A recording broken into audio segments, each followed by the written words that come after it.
Mygeeto, 19B BY. The Fourth Battle of Mygeeto has been running for months. This isn't Coruscant, or the Green campaigns on Naboo, where the fighting made for good holonews footage. Mygeeto is crystalline and brutal, a banking world of frozen lattice formations, massive geometric spires spanning rifts and chasms that drop hundreds of meters into darkness below. Temperatures that crack armor seals and foul weapon mechanisms if the maintenance schedule slips. The Outer Rim sieges were never designed to be spectacular. They were the Republic's sustained grinding campaign against entrenched Separatist positions across the galaxy's most hostile territories. Operations without the logistical support that earlier battles could count on, against forces that had months or years to dig in. Mygeeto was one of those. The Galactic Marines had been in it from the beginning. Clone Marshal Commander CC-1138 is mid-operation when the signal arrives. Nothing unusual about that in itself. Field commanders received updated orders continuously throughout the Outer Rim campaigns. But this one stops him. For a moment, documented, described in the sources as a moment of disbelief, something presses back. The weight of the Outer Rim campaigns behind him. Years of shared operations on those crystal bridges and a dozen other theaters before them. Whatever formed between him and the man he was about to be ordered to kill, underneath the years of documented tension and disagreement that characterized their working relationship. The inhibitor chip resolves all of it in seconds. He turns to the Galactic Marines around him and gives the order. Jedi General Ki-Adi-Mundi, member of the Jedi High Council, one of 12, a Syrian master who had served alongside these troopers through the full duration of the Outer Rim sieges, dies on those crystal bridges within moments. CC-1138 and his Marines open fire together. A Jedi Council member, killed by the unit he personally commanded. On a battlefield they had been fighting together for months. What the sources record happening inside Bakara afterward is the detail that makes his profile different from every other commander in this accounting. According to the documented accounts of the moment, he came out of the Mygeeto execution convinced he had brought down a threat to the Republic. Satisfied that what had just happened was the right outcome. The inhibitor chip didn't just override his loyalty and his years of shared campaign service. It replaced the story he was telling himself about what those years had meant, and left him with certainty where there should have been grief. His name was Bakara. He has one canonical appearance in the Clone Wars animated series. The community has been demanding his full treatment in lore content for years, writing his entire character profile in other people's comment sections because the videos wouldn't do it. A Reddit thread exists with the title, "Here is Commander Bakara's only appearance in the Clone Wars," a piece of community archiving that communicates the frustration more efficiently than any argument could.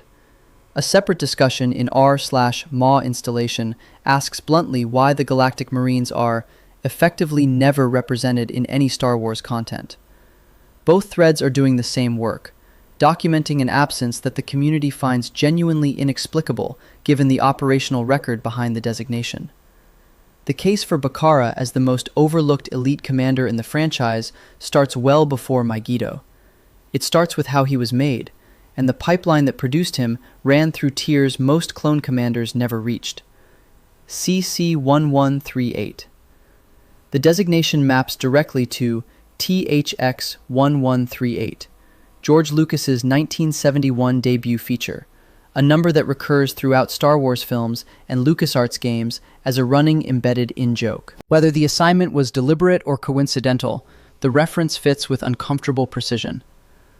THX-1138 is a film about human beings reduced to numerical identifiers in a system built to erase their individuality, their relationships, and their capacity for choice.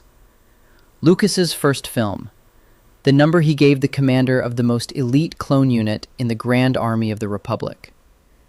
The parallel runs so cleanly it barely needs pointing out. Every clone started with the same raw material, cloned from Mandalorian bounty hunter Jango Fett on Kamino, the production line that built the Republic's army from genetic template and accelerated growth cycles.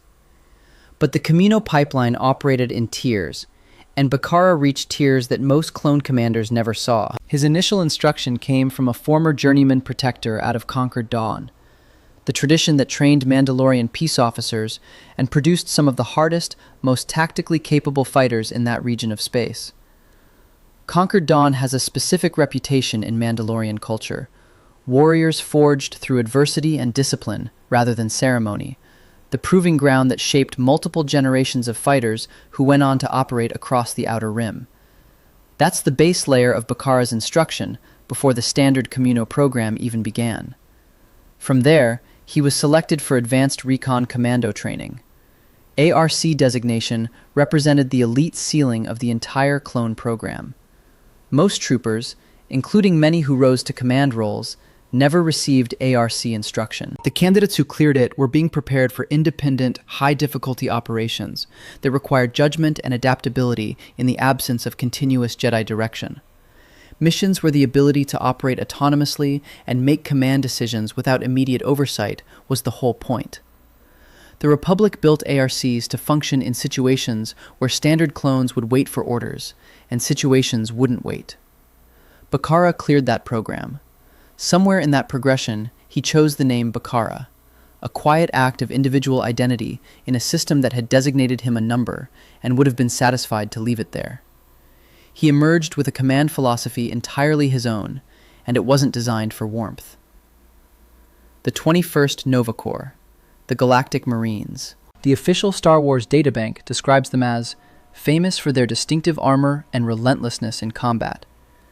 Accurate as far as it goes, which isn't far enough to capture what the unit's operational history actually represents. The 21st Nova Corps held genuine elite status within the Grand Army, a distinction backed by the combat record built through the Outer Rim sieges rather than just by designation. Those weren't clean, photogenic campaigns. They were sustained operations against entrenched Separatist positions across the galaxy's most hostile and remote theaters, Mygeeto and a dozen other worlds like it, environments that punished logistical mistakes, fighting that ground forward by meters in conditions that broke units not built for that kind of sustained pressure. The Galactic Marines were in the middle of it throughout. Their reputation within the Grand Army was earned battle by battle through the kind of operations that leave no room for the gap between a unit's stated standards and its actual performance. What Bakara did with that unit is where the individual commander becomes inseparable from the formation's character.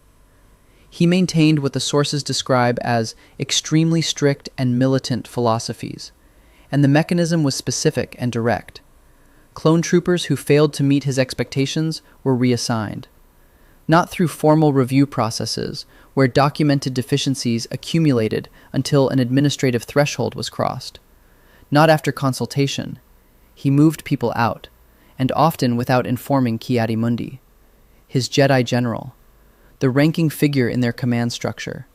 Sometimes, the last to know a decision had already been made and executed. The loner designation that appears consistently across descriptions of Bakara's personality isn't incidental to his command approach.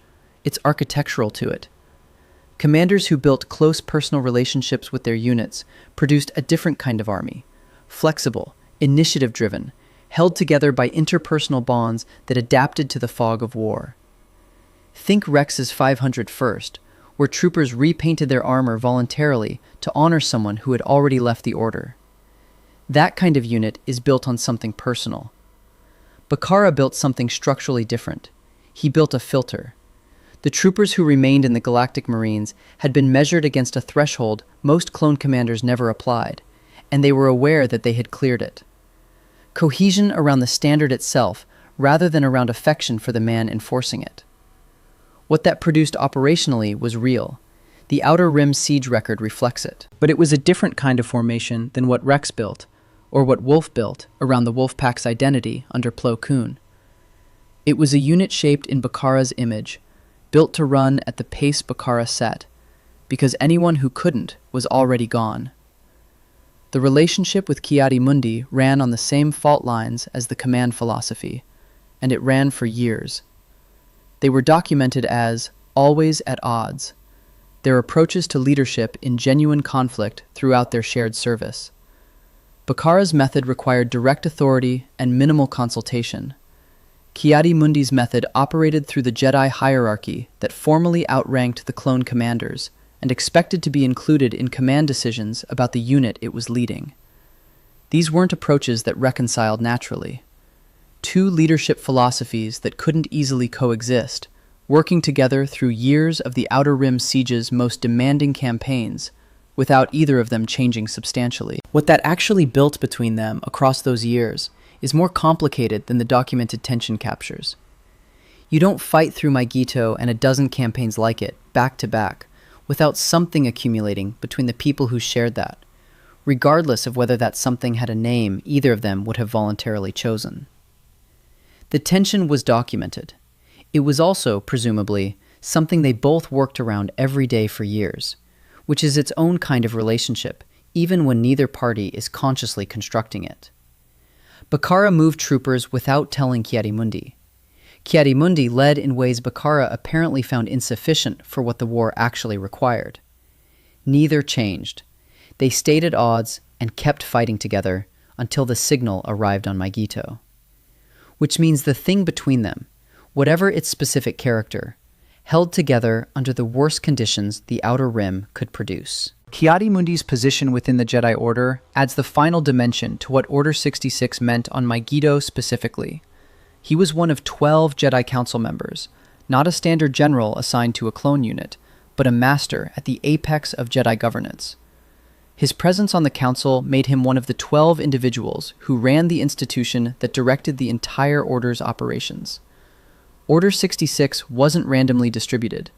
Palpatine's execution of the Order specifically deployed the most capable commanders against the highest-profile Jedi targets, using years of established working relationships as the operational mechanism that made proximity possible. Bakara and the Galactic Marines, the Republic's finest selection filter, built through years of Bakara's individual vetting standards, were positioned against a Jedi Council member they had fought beside through the full duration of the Outer Rim sieges. The system used everything that had been built. So, Mygeeto. The signal arrives mid-operation, and CC-1138 reads it, and that moment of disbelief is documented. Something in him registered wrong. The years of shared campaigns, the specific texture of fighting alongside someone he disagreed with at every level of command philosophy, the weight of what the Outer Rim sieges had built in the space between them, despite the tension that ran through all of it. It registered, and it wasn't enough. The chip resolved it in seconds. He turned to the Galactic Marines and gave the order. Bakara and his Marines opened fire on Ki-Adi-Mundi on those crystal bridges.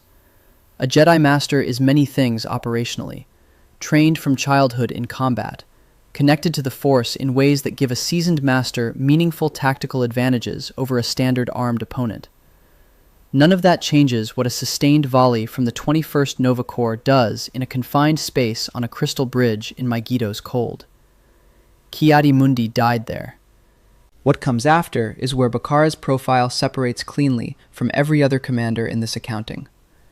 Rex, during his Order 66 against Ahsoka Tano aboard the Tribunal, was visibly crying before he fired. The bond between them was strong enough to bleed through forced compliance, strong enough that he managed to warn her about the chips, even as the order was executing, a warning that saved her life. The community's documentation of that moment, Rex's face before the shot, identifies it as among the most emotionally devastating images in the entire Star Wars franchise. The cost of what the chip was doing was legible on him. The bond it was overriding was visible.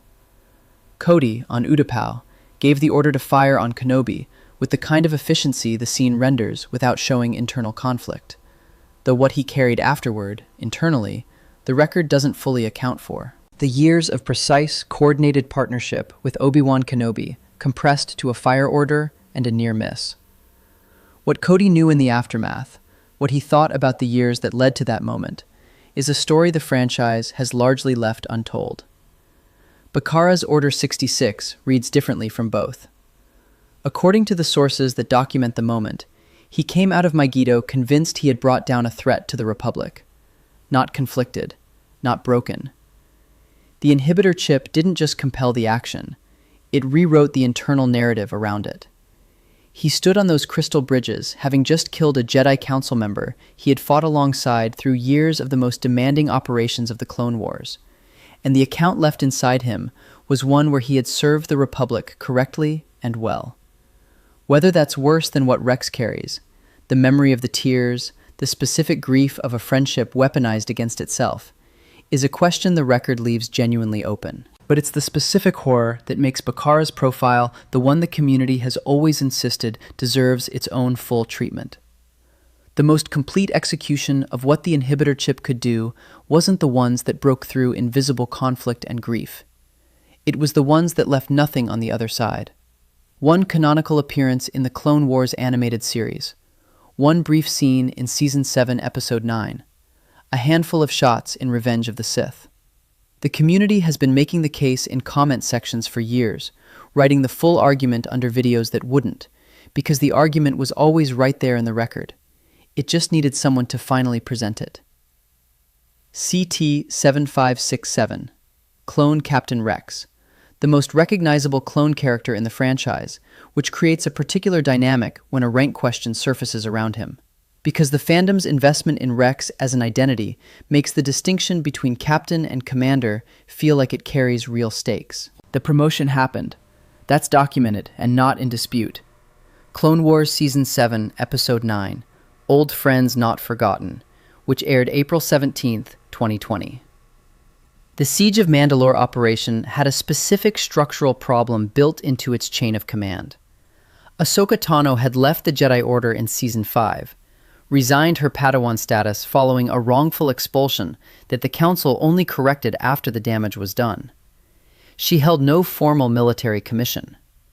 The Republic's command structure required a commissioned officer to lead any sanctioned military operation, and Ahsoka couldn't fill that role officially, regardless of her capabilities or her history with the 501st.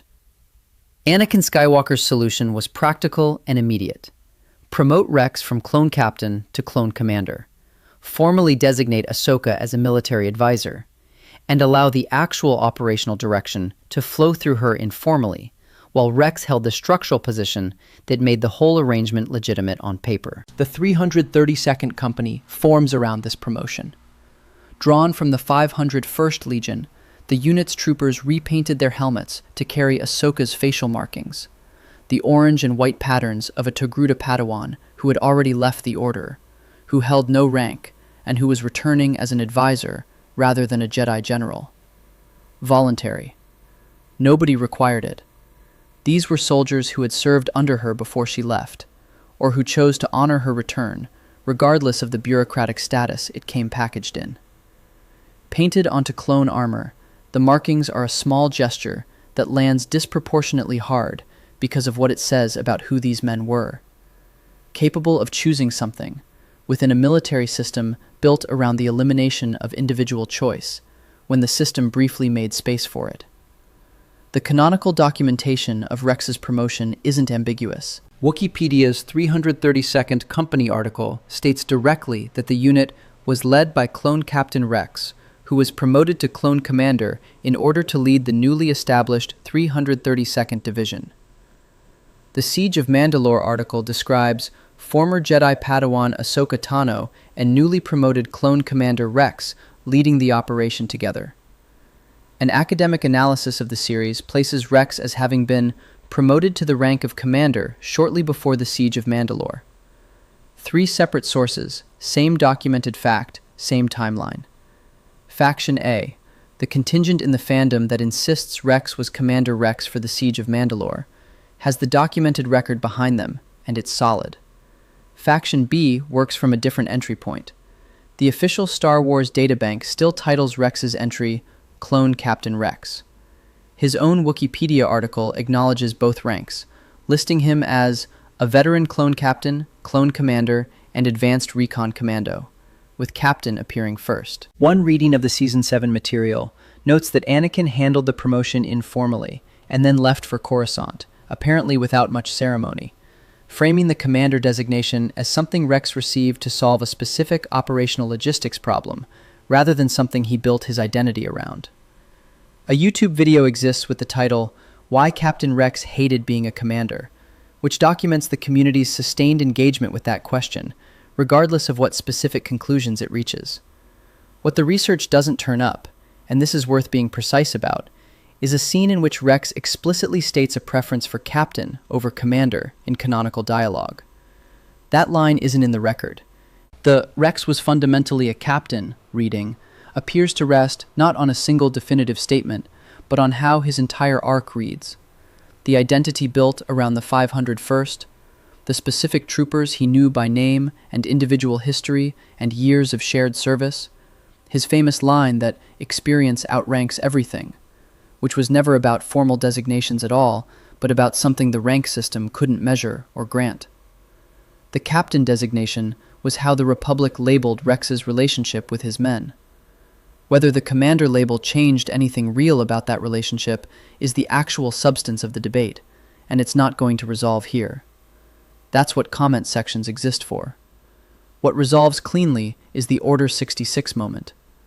When the chips activated during the Siege of Mandalore, on the same ship, carrying the same troopers who had chosen to paint Ahsoka's face on their helmets days before, Rex resisted long enough to matter. He was crying before he fired. That image, documented in community discussion as one of the most devastating moments in any Star Wars production, is the record of a man whose bond with Ahsoka Tano was strong enough to push through forced chip compliance at the critical moment. He warned her. She removed his chip. He survived.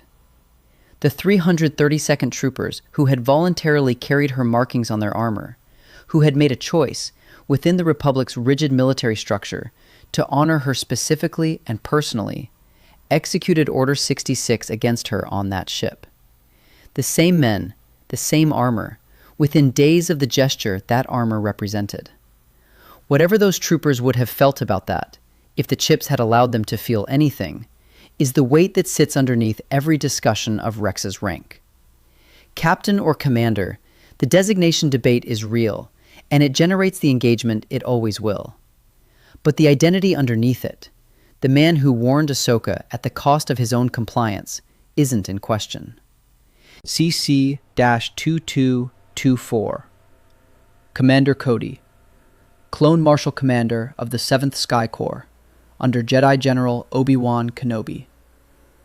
The community framing around Cody has been consistent, most iconic, the only clone commander named on-screen in any of the Skywalker saga films, the figure against whom other commanders are implicitly measured when the question of recognition comes up. That status is built on more than screen time. It's built on the specific quality of what the Kenobi partnership produced across years of Clone Wars campaigns. Cody operated within the formal military hierarchy with a precision that worked in direct complement to Kenobi's more fluid, intuitive approach to command. Where Kenobi read battlefield situations dynamically and adapted in real time, Cody provided the operational structure that translated Jedi tactical instinct into coordinated clone action across the 7th Sky Corps' complex formation. Each of them compensated for what the other's approach couldn't naturally provide. That kind of complementary working relationship is what the Republic's military structure was theoretically designed to produce between Jedi generals and their clone commanders. And in Cody and Kenobi's case, it functioned with a precision that most such pairings didn't achieve. The 7th Sky Corps' combat record across the Clone Wars reflects what years of that coordination built. Order 66 came to Utapau while Kenobi was finishing the fight against General Grievous. The Revenge of the Sith sequence shows the transition without dwelling on it. The signal received, the order given, artillery finding Kenobi's position on the cliff face. He fell into the water far below. Years of coordinated partnership compressed into a fire order and a miss. The miss reshapes the rest of galactic history more completely than almost any other single event in the saga. Kenobi's survival from Utapau is the thread that runs directly forward through everything that follows. His years on Tatooine, watching Luke Skywalker grow up. His return to action when the droids arrived with their message. His death on the Death Star that became something other than a death. The Battle of Yavin. The Battle of Endor. The fall of the Emperor. The chain of causality that runs through the second half of the Star Wars timeline traces back, in part, to Cody's artillery missing its mark instead of finding a Jedi Master. And then Cody effectively disappears from the animated record. No arc accounting for what he carried from Utapau. No story of what the years after Order 66 looked like for the commander, whose working relationship with Kenobi had been one of the most developed partnerships in the Clone Wars narrative. The absence of aftermath is a consistent and legitimate source of community frustration. What happened to Cody after Utapau is a story the franchise has left almost entirely untold. CC-3636, Commander Wolffe. He served under Jedi General Plo Koon, and the specific character of that service is inseparable from what Plo Koon was to the troopers under him. Plo Koon was documented across multiple Clone Wars arcs as unusual among Jedi generals in one specific way. He learned the names of his troopers and treated their individual welfare as something that mattered to him personally, not as a logistical variable to be managed. In the context of the Republic's approach to clone identity, a system that had designated them numbers, accelerated their growth cycles, and built an economic and military framework around their interchangeability, a Jedi general who learned your name and operated as though it mattered wasn't a standard feature of the arrangement. The gap between what the Republic's structure said clones were and what Plo Koon treated them as was significant enough that it shaped the unit around him. The Wolfpack took on characteristics of their Jedi the way units tend to take on characteristics of their commanders. Not through imitation, but through sustained exposure to a consistent set of values operating at the top of the chain. Wolffe led that unit through enough Clone Wars campaigns that this approach became part of what the Wolfpack was as a formation. Then, Plo Koon's starfighter was shot down during Order 66. The specific sequence of events around Wolffe's own role in that moment is contested enough in the available sources that a clean account isn't possible. Some evidence suggests the kill came through mechanisms that didn't require Wolffe's direct action at the critical moment, and the precise chain around his chip activation remains unresolved. What is documented is what came after. The trail that Fives laid before his death, his investigation into the inhibitor chip conspiracy, the evidence he preserved and attempted to transmit before Commander Fox's security operation ended him on Coruscant, eventually led Wolffe, Rex, and Gregor to understand what the chips were and what they had done. An official Star Wars Rebels Facebook post confirms the outcome. Rex, Wolffe, and Gregor discovered the inhibitor chips that would have caused them to execute Order 66, thanks to fellow clone trooper Fives. All three had chips disabled. They survived through the Imperial period and into the Rebellion era, appearing in Rebels as old soldiers keeping each other company through a war they'd been used to ignite. The specific weight of Wolffe's survival is what Plo Koon was to him before the chip activated. A Jedi who treated him like a person, who operated from the assumption that clone troopers were individuals worth knowing by name, in a system that had never been designed to support that assumption. Getting the chip removed doesn't erase the years spent carrying it, or restore what happened on the day it activated.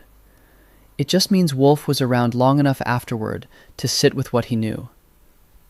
The Order 66 sequence in Revenge of the Sith cross-cuts between simultaneous executions across the galaxy, compressed to minutes on screen. Two of the commanders in that montage stand out specifically for what their side-by-side placement reveals about the range of what the chips produced. Commander Bly, CC-5052, served under Jedi General Aayla Secura. His Order 66 comes on Felucia, in dense jungle, where the 327th shot Secura in the back while she was mid-stride, and apparently gave no warning that the signal had come. Multiple rounds. No interval between signal and action that the film shows. The speed of Bly's execution is one of the starker facts in the cross-cutting sequence. Years of shared operations compressed to nothing detectable between receiving the order and acting on it. His individual profile before Felucia is thinner in the available sources than Bakara's or Cody's. Designation confirmed. General confirmed. Location confirmed. His story in the record is almost entirely the Order 66 moment, which is its own particular tragedy. The one thing most documented about CC-5052 is the worst thing the chip made him do. Commander Gree, CC-1004, tried to kill Yoda on Kashyyyk, which requires a specific quality of chip-driven compliance to even initiate. Yoda sensed the move before Gree could complete it. The response was immediate and decisive. Gree and at least one other trooper died for the attempt. Gree is confirmed as a Clone Marshal Commander in official Grand Army documentation, listed alongside Cody in the formal sources. His Kashyyyk moment has the character of a catastrophic enforced error. The most lethal individual combatant in the Jedi Order was standing right there, and the inhibitor chip drove Gree toward the attempt, regardless of what the tactical assessment of that situation would have produced in a free mind. Whether the chip suppressed that assessment along with the loyalty, whether it took away the part of Gree that would have recognized the odds, is a question the sources don't address. The documented outcome is that Gree is one of the few commanders in this accounting whose story ends not from the Jedi's death, but from failing to produce it. Commander Fox, the Coruscant Guard.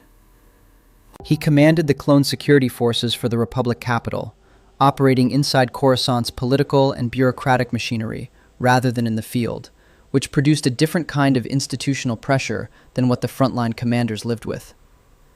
The Coruscant Guard's function was enforcement of order within the Republic's power center, which meant their chain of command ran through the Senate's security apparatus in ways that frontline clone units didn't experience. Fox's defining canonical moment predates Order 66, and its weight comes from what it meant for every clone commander who came after. ARC Trooper 5's, CT 275555, had uncovered the inhibitor chip conspiracy.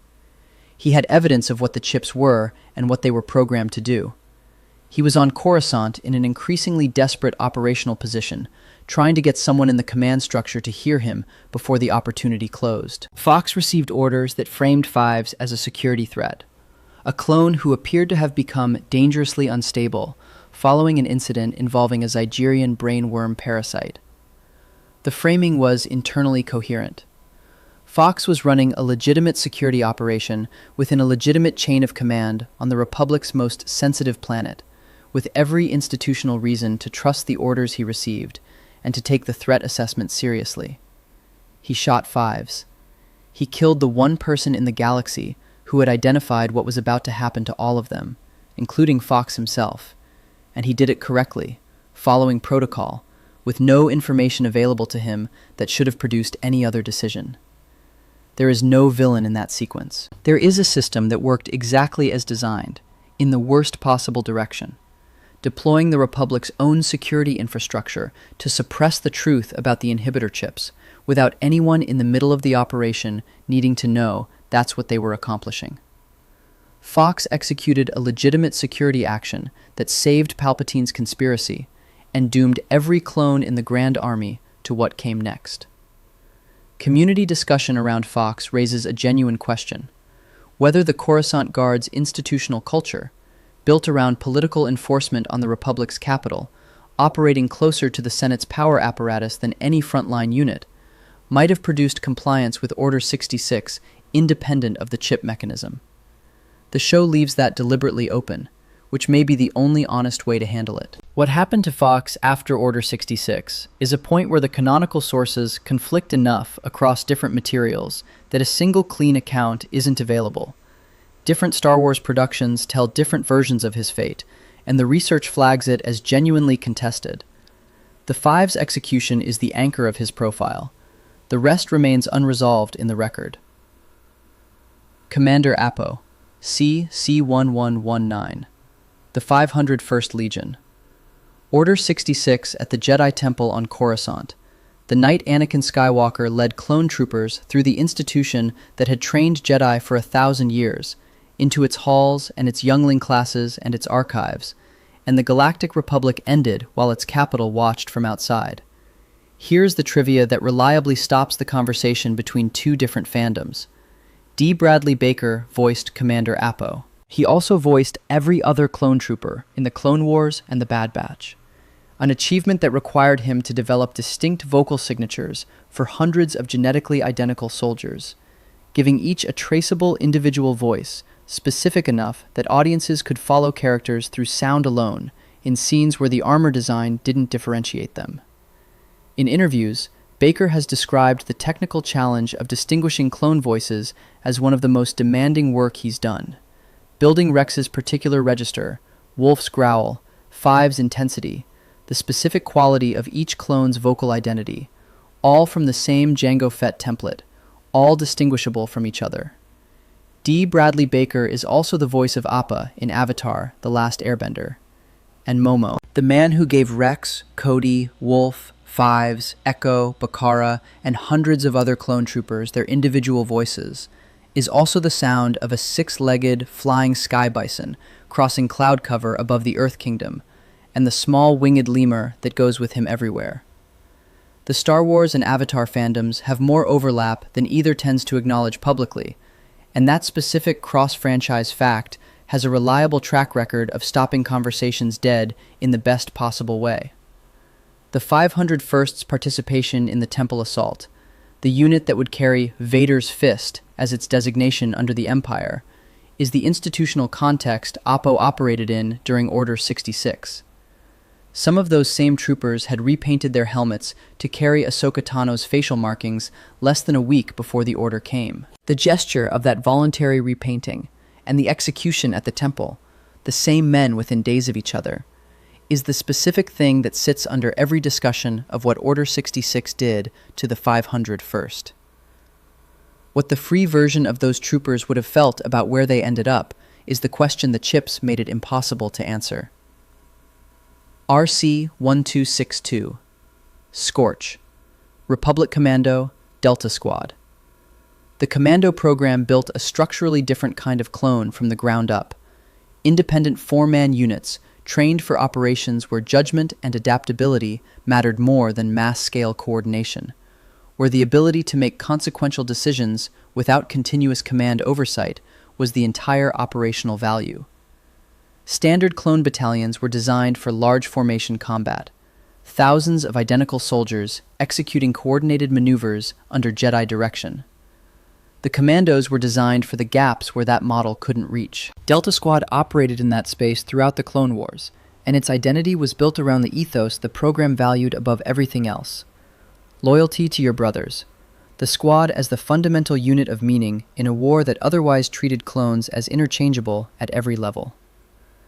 The Bad Batch brought Scorch back as one of the series' secondary antagonists, serving under Dr. Hemlock in the Empire's clone experimentation programs, the imperial continuation of research that had been run on clone soldiers throughout the entire war. The distance between the Scorch who fought in Delta Squad and the Scorch operating in Hemlock's service is the full distance of what the arc documents. Brotherhood first operator to order following instrument. The Commando program's foundational value, the specific thing that made Delta Squad distinct from the battalions, the loyalty to brothers over orders, inverted entirely and completely. Whether the shift was produced by continued inhibitor chip influence, by years of ideological adaptation to Imperial service, or by something the show deliberately left mechanically ambiguous, the canon doesn't provide a definitive answer. The documented endpoint is sufficient. The version of Scorch serving Hemlock wasn't the version who fought with Delta Squad, and what separated those two versions was everything the Republic Commando program had built him to be. The community response that documented Scorch's Bad Batch arc focused specifically on the comparison across time, who he was placed against what he became, and what the gap between them represented. For most clones, the inhibitor chip compressed that arc into a single Order 66 moment. One signal, one choice removed, one bond weaponized against the person it had been built with. Scorch's version stretched across seasons of the Bad Batch. The underlying loss is identical, regardless of the timeline. Every commander in this accounting started from the same raw material, cloned from Jango Fett on Kamino, produced by the same program, shipped into the same war, designated numbers in a system designed to find that sufficient. What made them distinct was everything built on top of that identical foundation. The names they chose when the program gave them the option. The training tiers they reached when the program made space for it, the units they shaped by their presence, and the Jedi they fought alongside long enough that something real accumulated between them, despite the structural barriers the Republic built around clone identity at every level. Bakara cleared ARC training and built the Galactic Marines into a precision filter that no standard commander would have run, enforcing a standard of excellence he alone defined and alone enforced, producing a unit that had been refined down to its hardest and most capable component. Rex built the kind of loyalty that made 332nd troopers voluntarily paint a resigned Jedi's face onto their helmets. Loyalty that was chosen inside a structure that preferred everything be assigned. Cody built a working relationship with Kenobi so precisely calibrated that they functioned as a single operational intelligence across years of sustained campaigns, each compensating for the other's specific blind spots without either of them needing to name what they were doing. Wolffe served a Jedi who treated him like a person with a name worth knowing, which, in the Republic's framework for clone identity, was the kind of thing that became the foundation of everything. Then the chips activated, and all of it became the mechanism. Not the relationships in the abstract, the specific, documented, personal quality of each bond, aimed with precision at the person on the other end of it. Rex's connection to Ahsoka was exactly why his Order 66 was visibly conflicted to the point of tears, and exactly why the chip had to work hard enough that he managed to warn her through the forced compliance. Bakara's years alongside Ki-Adi-Mundi, years of documented tension, of fighting together across genuine disagreement about every aspect of how to lead, were exactly why the moment of disbelief registered before the chip resolved it, and exactly why the chip had to replace the story rather than just override the action. The system was precise in this specific way. It took what had been built between these men and their Jedi and used it as the operational architecture of the betrayal. Bakara's case sits differently from all the others, and the community that has been making his case for years understood why without needing it explained. Rex carries the memory of the tears before the shot. Whatever Cody carries from Utapau, he carries it with full knowledge of what he did. Wolffe carries his version, however it unfolded, with everything the chip failed to erase of what Plo Koon was to him. Bakara came out of Mygeeto, by the accounts that document that moment, without grief and without horror, convinced the Republic was safer. The chip took his choice, his years of Outer Rim campaign service, the specific thing that had formed between him and Ki-Adi-Mundi through years of fighting alongside someone he disagreed with at every level, and it left him satisfied. The most elite clone commander Star Wars forgot was never forgotten by the fans. They've been writing his full profile in other people's comment sections for years, because the videos wouldn't, and because the argument was always right there in the record. CC-1138, Clone Marshal Commander, ARC trained, builder of the 21st Nova Corps, Mygeeto, one documented moment of disbelief, and then nothing on the other side of it. This was for them. Drop in the comments whoever deserves the same treatment next. The commanders this community has been tracking that still need someone to get right. Subscribe for more.